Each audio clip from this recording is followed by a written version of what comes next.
Hello guys, my name is Rachna Navani. Welcome to बाइकैम tutorial. आज के लेक्चर में हम बायोलॉजी का चैप्टर नंबर 4 एनिमल किंगडम पढ़ने जा रहे हैं, जो कि हमारे पास चैप्टर नंबर 3 प्लांट किंगडम के बाद हम एनिमल किंगडम की ओर चलते हैं। तो एनिमल किंगडम हमारे पास न्यू चैप्टर है, इसका हम आज इंट्रोडक्शन लेंगे। एनिमल किंगडम में हम यूनिसेलुलर से लेकर के मल्टी सेलुलर तक पढ़ेंगे। तो यूनिसेलुलर हमारे पास क्या होते हैं, हमने प्रीवियस लेक्चर में भी डिस्कस करा। अमीबा एंड पैरामीशियम हमारे पास यूनिसेलुलर होते हैं। मल्टी सेलुलर में हायर ऑर्गेनिज्म आते हैं, जिसमें कि हम स्टडी करते हैं ह्यूमन बीइंग की। ये क्या होते हैं, मल्टी सेलुलर होते हैं। हायर ऑर्गेनिज्म होते हैं, जिसमें कि हम Chordata, non Chordata and Hemichordata की डिस्कस करेंगे। ठीक है, तो आज के लेक्चर में हमने जो हमारे पास एनिमल किंगडम हमारे पास नया चैप्टर है, तो एनिमल किंगडम का हम इंट्रोडक्शन लेंगे। तो हम एनिमल किंगडम में ये पढ़ेंगे कि किसी भी जो ऑर्गेनिज्म हैं, बहुत सारे बेस पर या कुछ कैरेक्टर के बेस पर हमने उन ऑर्गेनिज्म को कैटेगराइज किया है। तो हमारे पास जो एनिमल्स हैं उनमें बॉडी ऑर्गेनाइजेशन किस तरीके से है, ये हम पढ़ेंगे। ठीक है, उसके साथ साथ उनकी बॉडी की सिमेट्री किस तरीके से होती है, ये भी हम पढ़ेंगे। उसके अकॉर्डिंग उनका क्लासिफिकेशन हो रहा है यहाँ पे, तो उसके अकॉर्डिंग हम उनको क्लासिफाई करेंगे। अलग अलग क्लासिफिकेशन दिया है, अलग अलग ग्रुप में हम रखेंगे। उनका फाइलम कैसा है, उसके अंदर हम किसकी स्टडी करते हैं, कौन से ऐसे कैरेक्टर है जिनके बेस पर हमने इन एनिमल को क्लासीफाई किया है। फर्स्ट है बॉडी ऑर्गेनाइजेशन। ठीक है, लेबल्स ऑफ बॉडी ऑर्गेनाइजेशन हम ये पढ़ेंगे। बॉडी का ऑर्गेनाइजेशन कैसे, बॉडी की बनावट कैसी है। ठीक है, उसके बाद हम पढ़ेंगे बॉडी में सिमेट्री कैसी है, कैसी सिमेट्री है, रेडियल है या बाइलेटरल सिमेट्री है या एसिमेट्रिक है या सिमेट्रिक है। ये सारी चीज़ें हम क्लियर करेंगे। बार बार हमारे पास अगर हम एनिमल किंगडम पढ़ रहे हैं, इनको हम स्टार्टिंग में डिस्कस करेंगे। अगर हम पॉरीफेरा भी पढ़ रहे हैं, स्टार्टिंग से हम पॉरीफेरा से स्टार्ट करेंगे, लास्ट में हम क्या पढ़ेंगे, कॉर्डेटा पढ़ेंगे।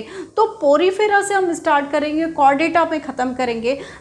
तो हम शुरू से जब स्टार्ट करेंगे तो शुरू से हम यही पॉइंट डिस्कस करेंगे। इनका बॉडी का ऑर्गेनाइजेशन कैसा है, इनकी बॉडी की सिमेट्री कैसी है, इनमें डाइजेस्टिव सिस्टम किस तरीके से काम कर रहा है, रेस्पिरेटरी सिस्टम कैसा है, या सर्कुलेटरी सिस्टम किस तरीके से फंक्शन करता है। तो ये बहुत सारे पॉइंट्स हैं जिनके अकॉर्डिंग हम इनको क्लासीफाई करते हैं, अलग अलग ग्रुप में रखे गए, उनकी हम स्टडी करेंगे। फर्स्ट आज के टॉपिक में हम एनिमल किंगडम में बॉडी लेवल्स ऑफ ऑर्गेनाइजेशन के ऊपर डिस्कस करेंगे।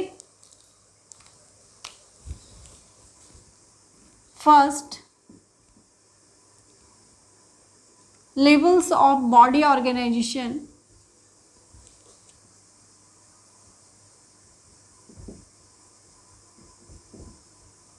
अब देखिएगा, किसी भी ऑर्गेनिज्म की बॉडी ऑर्गेनाइजेशन अलग अलग तरीके से होती है।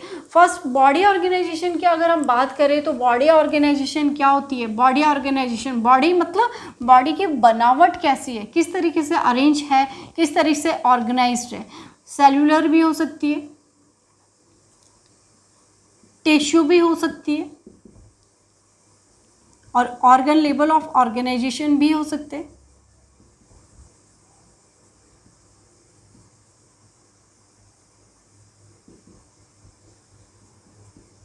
इस तरीके से बॉडी का अरेंजमेंट होता है। अब सेलुलर होते हैं, सेलुलर लेवल ऑफ ऑर्गेनाइजेशन। ये क्या है, हमारे पास सेल्स है, तो सेल से मिलके बनी होगी। तो इसमें हम किसकी स्टडी करेंगे, ये हमारे पास क्या होंगे, यूनिसेलुलर्स होंगे। ठीक है, तो सेलुलर लेवल ऑफ ऑर्गेनाइजेशन में वो ऑर्गेनिज्म आते हैं जिनमें क्या होता है, सिंगल सेल्ड होते हैं। ठीक है, और जिनकी बॉडी में कोई भी एक्टिविटी नहीं होती, सेंस प्रेजेंट नहीं होता, वो हमारे पास सेलुलर ऑर्गन ऑफ ऑर्गेनाइजेशन को शो करेंगे। इसमें हम एग्जाम्पल पढ़ेंगे पोरीफेरा का। नेक्स्ट है हमारे पास टिश्यू लेवल ऑफ ऑर्गेनाइजेशन।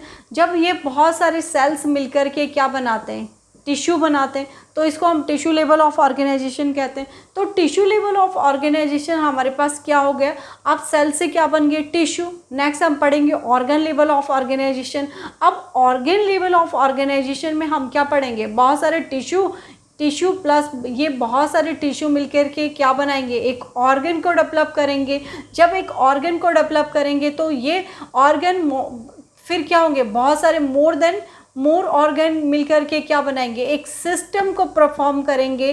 तो ये हमारे पास सिस्टम को परफॉर्म करेंगे और ये सिस्टम हमारे पास क्या क्या होंगे, ये सिस्टम हमारे पास डाइजेस्टिव सिस्टम हो सकता है, ये सिस्टम हमारे पास सर्कुलेटरी सिस्टम हो सकता है, ये सिस्टम हमारे पास रेस्पिरेटरी सिस्टम हो सकता है। तो इस तरीके से हमारी बॉडी में सिस्टम डेवलप होते हैं, ठीक है। तो इस तरीके से रिप्रोडक्टिव सिस्टम हो सकता है, इस तरीके से हमारी बॉडी में इस तरीके से सिस्टम डेवलप्स होते हैं, ठीक है। तो सबसे पहले हमारे पास यूनिसेलुलर, मल्टीसेलुलर और मल्टीसेलुलर मिलकर के क्या बनाते हैं, ऑर्गन बनते हैं। बहुत सारे ऑर्गन एसोसिएट होते हैं तो बॉडी में ऑर्गन सिस्टम डेवलप होता है जो कि हायर ऑर्गेनिज्म में होता है, तो उसे हम ऑर्गन लेवल ऑफ ऑर्गेनाइजेशन कहेंगे। तो इस तरीके से हम स्टडी करेंगे। आज के लेक्चर में हम levels of body organisation means body का ऑर्गेनाइजेशन किस तरीके से, ये हम पढ़ेंगे। सेकंड में हम प्लेटीहेल्मिन्थीज की डिस्कस करते हैं, ठीक है। तो अब हम यहाँ पे डिस्कस करेंगे ऑर्गन। तो अगर हम टिश्यू लेवल ऑफ ऑर्गेनाइजेशन या प्लेटीहेल्मिन्थीज का मैं आपके पास एग्जांपल देती हूँ, तो प्लेटीहेल्मिन्थीज में जो डाइजेस्टिव सिस्टम होता है वो डेवलप नहीं होता है, ठीक है। तो प्लेटीहेल्मिन्थीज हमें डाइजेस्टिव, उसमें एक ही ओपनिंग होती है माउथ के लिए भी और एक्सक्रीटरी सिस्टम के लिए भी, ठीक है। तो इसमें वेल डेवलप्ड डाइजेस्टिव सिस्टम नहीं होता है। क्यों नहीं होता? क्योंकि वो एक ही ओपनिंग से वो फूड को इंटेक भी करा और उसी ओपनिंग से फूड को एक्सक्रीट आउट भी करा बॉडी से। तो प्लेटीहेल्मिन्थीज में क्या है, डाइजेस्टिव सिस्टम वेल डेवलप नहीं है, ठीक है। तो वेल डेवलप्ड डाइजेस्टिव सिस्टम किस में होगा, जिसमें कि फूड को डाइजेस्ट करने के लिए या फूड को इंटेक करने के लिए अलग ऑर्गन हो और फूड को डाइजेशन करने के लिए और एक्सक्रीट आउट करने के लिए वेस्ट प्रोडक्ट को बॉडी से अलग ऑर्गन डेवलप होते हैं। तो वहाँ पर वेल डेवलप्ड डाइजेस्टिव सिस्टम की हम बात करेंगे।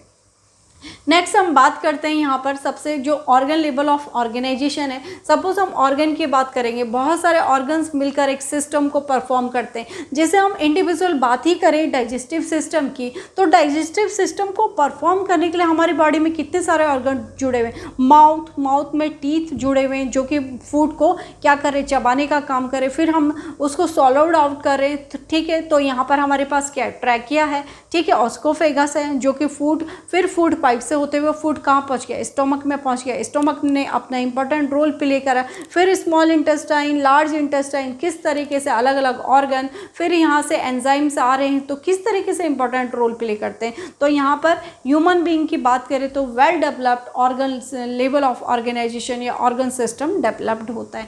अगर हम यहाँ पर, ठीक है, ये तो बात थी डाइजेस्टिव सिस्टम की। सर्कुलेटरी सिस्टम की बात करें तो circulatory system, human circulatory system यहाँ पर एनिमल किंगडम में हम दो तरीके से पढ़ेंगे। एक होता है हमारे पास ओपन सर्कुलेटरी सिस्टम, दूसरा है हमारे पास क्लोज सर्कुलेटरी सिस्टम।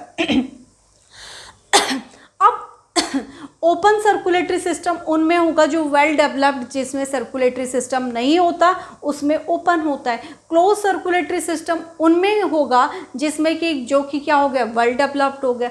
अब ओपन सर्कुलेटरी सिस्टम किस में होता है, ओपन सर्कुलेटरी सिस्टम उनमें होता है जहां पर एक बार हार्ट से ब्लड जा रहा है और ब्लड का फ्लो डायरेक्ट टिश्यू में या ऑर्गन में चला जाता है, तो उसको हम ओपन सर्कुलेटरी सिस्टम कहते हैं। जबकि क्लोज सर्कुलेटरी सिस्टम में एक बार ऑक्सीजनेटेड ब्लड आ रहा है, एक बार डीऑक्सीजनेटेड ब्लड आ रहा है। डीऑक्सीजनेटेड ब्लड क्या हो रहा है, फिर फिल्टर हो रहा, हमारे लंग्स ने उसको प्योरीफाई किया तो उसको ऑक्सीजनेटेड बनाया, देन वो हार्ट में जाता है, हार्ट से बॉडी टिश्यूज़ में जाता है, टिश्यू से ऑर्गन में जाता है। तो इस तरीके से क्लोज सर्कुलेटरी सिस्टम में हम ऑक्सीजनेटेड एंड डीऑक्सीजनेटेड दोनों ब्लड सिस्टम के लिए हमारे पास अलग अलग चैम्बर होते हैं, ठीक है। तो इसलिए यहाँ पर कैसा सर्कुलेटरी सिस्टम होता है, डबल सर्कुलेटरी सिस्टम होता है। जिसमें डबल सर्कुलेटरी सिस्टम होता है वो क्लोज सर्कुलेटरी सिस्टम होता है,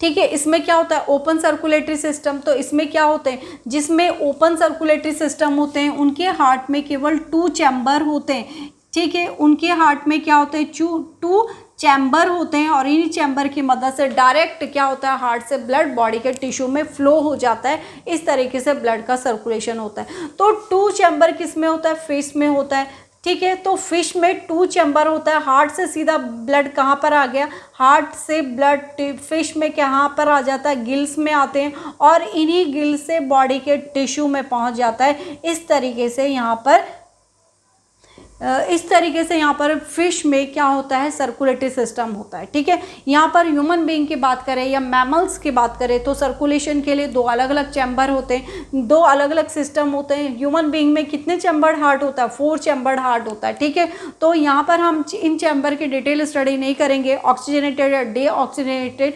ठीक है, तो डबल सर्कुलेशन हम पढ़ते हैं यहाँ पर। ठीक है, पल्मोनरी एंड सिस्टमेटिक सर्कुलेशन ये हम बाद में पढ़ेंगे। यहाँ पर इस तरीके से सर्कुलेशन हो रहा है। हार्ट एक बार लंग्स, ब्लड किस तरीके से लंग्स से हार्ट में, हार्ट से लंग्स में किस तरीके से अलग अलग चैम्बर होते हुए वेना कावा में जाता है। तो जहाँ पर क्लोज सर्कुलेटरी सिस्टम होता है, ब्लड का फ्लो ब्लड वेसल्स में जो होता है। ठीक है, यहाँ पर डायरेक्ट फ्लो होता है ब्लड का। ठीक है, इस तरीके से हम open and close circulatory system यहाँ पर पढ़ते हैं। और इसके साथ साथ यहाँ पर हमने 2 चैम्बर हार्ट की बात करी, जो हमारे पास जो रेप्टाइल्स होते हैं। ठीक है, रेप्टाइल्स होते हैं, रेप्टाइल्स में 3 चैम्बर हार्ट होता है। रेप्टाइल में कितने चैम्बर हार्ट होता है, रेप्टाइल में 3 चैम्बर हार्ट होता है। इसलिए यहाँ पर रेप्टाइल्स में इसलिए क्या होता है, रेप्टाइल में इनकम्प्लीट सर्कुलेशन होता है। ठीक है, रेप्टाइल्स में इनकम्प्लीट, ऑक्सीजनेटेड डीऑक्सीजनेटेड दोनों ही मिक्स हो जाता है। तो रेप्टाइल्स में क्या होता है, इनकम्प्लीट सर्कुलेशन होता है। रेप्टाइल शो करता है इनकम्प्लीट सर्कुलेशन को। ठीक है, तो हमने पढ़ा कि अगर हम सर्कुलेटरी सिस्टम की बात करें तो सर्कुलेटरी सिस्टम 2 तरीके से होता है develop, open and close. Open किस में होता है, जिसमें 2 चैम्बर हार्ट होते हैं, फिश में। ठीक है, और 3 चैम्बर हार्ट किस में होता है, रेप्टाइल्स में। क्योंकि इसमें 3 चैम्बर हो गए तो इसमें मिक्सिंग हो जाती है ब्लड की, तो इसलिए ये इनकम्प्लीट सर्कुलेशन को शो करता है। और क्लोज सर्कुलेटरी सिस्टम हमेशा एडवांस ऑर्गेनिज्म में होगा। इसमें क्या होता है, हार्ट कितने चैम्बर में डिवाइड होता है, 4 चैम्बर में डिवाइड होता है। Systematic circulation and pulmonary circulation. ठीक है, तो डबल सर्कुलेटरी सिस्टम इसमें होता है और इनमें सिंगल सर्कुलेटरी सिस्टम होता है। इसमें इनकम्प्लीट सर्कुलेशन होता है, इसमें डबल सर्कुलेशन होता है। तो रेप्टाइल्स का केवल एक ही एक्सेप्शनल है हमारे पास। रेप्टाइल्स में हमारे पास एग्जाम्पल है क्रोकोडाइल। तो रेप्टाइल्स में 3 चैम्बर्ड हार्ट होता है, तो क्रोकोडाइल में कितने चैम्बर्ड हार्ट होते हैं, क्रोकोडाइल में 4 चैम्बर्ड हार्ट होता है। तो जब हार्ट होता है और क्रोकोडाइल रिजेंबल करता है किसके साथ, अदर्स मैमल्स के साथ, हायर ऑर्गेनिज्म के साथ। क्यों, क्योंकि उसमें 4 चैम्बर्ड हार्ट होता है। ठीक है, तो बाकी रेप्टाइल्स में क्या होता है, सभी में 3 चैम्बर्ड हार्ट होता है। तो इस तरीके से हमने डिस्कस करा यहाँ पर रेस्पिरेटरी सिस्टम के लिए भी अलग अलग, कोई स्किन से, एम्फीबियंस क्या होता है, स्किन की मदद से भी रेस्पिरेशन कर रहा है। स्पेशल ऑर्गन्स भी उनमें रेस्पिरेशन के लिए, किसी में गिल्स पाए जा रहे हैं, कोई स्किन से मदद कर रहा है, ट्रैकियस में पाई जाता है, स्पेरिकल्स पाई जाता है, स्पेरिकल्स पाई जाते हैं, और क्या पाई जाता है, लंग्स होते हैं रेस्पिरेशन के लिए। तो अलग अलग तरीके से यहाँ पर रेस्पिरेटरी ऑर्गन्स डेवलप होते हैं। Reproductive system, male and female दोनों ही अलग अलग रिप्रोडक्टिव ऑर्गन है या नहीं है, या केवल एक ही ऑर्गेनिज्म की मदद से उसमें रिप्रोडक्शन की प्रोसेस होती है, ये सारे हम टॉपिक के अंदर क्लियर करेंगे। टॉपिक में आज के एनिमल किंगडम में केवल हमने आज इंट्रोडक्शन ले रहे कि टॉपिक के अंदर हम क्या पढ़ेंगे। फर्स्ट हमने डिस्कस करा कि बॉडी में ऑर्गेनाइजेशन किस तरीके से, बॉडी में सेल्यूलर बॉडी है, टिश्यू लेवल की बॉडी है, या ऑर्गन सिस्टम डेवलप है या नहीं है, इस तरीके से हम इनको क्लासिफाई करते हैं। सेल्यूलर है, केवल सेल की बनी हुई है, तो क्या ये डेवलप होगी, तो ये टिश्यू लेवल ऑफ ऑर्गेनाइजेशन में क्या होता है, तो इसमें सेंसिएशन होता है, और ऑर्गन लेवल ऑफ ऑर्गेनाइजेशन में तो वेल डेवलप्ड होता है। टिश्यू लेवल में क्या होता है, ये सेंसिएशन को भी शो करते हैं। और इस तरीके से हमने आज के टॉपिक में बॉडी के ऑर्गेनाइजेशन किस तरीके से होता है, क्या क्या हम ऑर्गेनाइजेशन में पढ़ेंगे। उसके बाद हम इसकी सिमेट्री को पढ़ते हैं, सिमेट्री कैसी होती है। उसके बाद हम बॉडी के अंदर सीलोम के ऊपर डिस्कस करेंगे कि बॉडी सीलोम में ए सीलोम है या सीलोम इसमें प्रेजेंट होते हैं। सीलोम मीन्स बॉडी के अंदर कैविटी प्रेजेंट है या नहीं है। सिमेट्री मीन्स किस तरीके की सिमेट्री को शो करते हैं, इक्वल हेल्थ में डिवाइड हो रहे हैं या नहीं हो रहे। एसिमेट्रिक है, एसिमेट्रिक मीन्स जिसकी बॉडी का फिक्स शेप नहीं होता, इरेगुलर शेप होता है, उसको हम एसिमेट्रिक कहते हैं। जैसे गाइनोडर्मेटा, कहीं से भी आप कट कर लीजिएगा, इक्वल हेल्थ में डिवाइड हो जा रहा है। ठीक है, तो इस तरीके से हम सिमेट्री या अदर्स जो इसके इंपॉर्टेंट फंक्शंस हैं या क्लासिफिकेशन का क्राइटेरिया है, वो हम नेक्स्ट लेक्चर में डिस्कस करेंगे। आई थिंक स्टूडेंट आपको लेक्चर समझ में आएगा, तो प्लीज़ चैनल को लाइक एंड सब्सक्राइब जरूर करें। Thank you.